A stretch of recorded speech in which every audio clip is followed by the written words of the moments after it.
75 hard day 2. Let's go.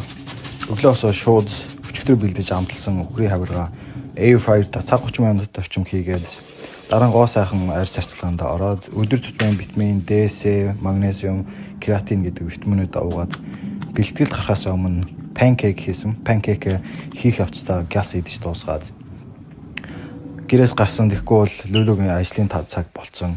Лүлүг ажлаас нь аваад жиндэр очоод бүрий буюу өгцгний таслаад өгнөд бид хашраасан. Нийт 4 дасгалыг 10-аас 16 оролттойгоор 4 удаа давтаж хийгээд ойролцоогоор цаг гарan бэлтгэл хийсний дараа бид хоёрын гарах цаг болсон. Гадаа гарахад цас ороостой романтик байвчаана.